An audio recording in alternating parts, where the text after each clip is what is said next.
नीलकमल त्या देव गजाननाच्या कृपा आशीर्वादानं अखिल माझं साम्राज्य सुखानं चालू आहे.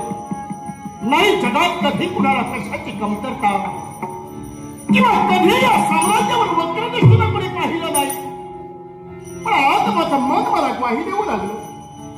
मनाला एकसारखे भरभरते विचार निर्माण होत आहे. माझ्या उद्देशित काहीतरी विपरीत ह्याच्याचा भास होतोय. हे माझं मन मला असं केव्हा ग्वाही देत आहे. हा एक प्रश्न मला शरीर सावतोय आणि म्हणून मी राज दरबाराचा त्याग केला. या साम्राज्याचा राष्ट्र विस्मरणाचा प्रभाव आहे. नेमका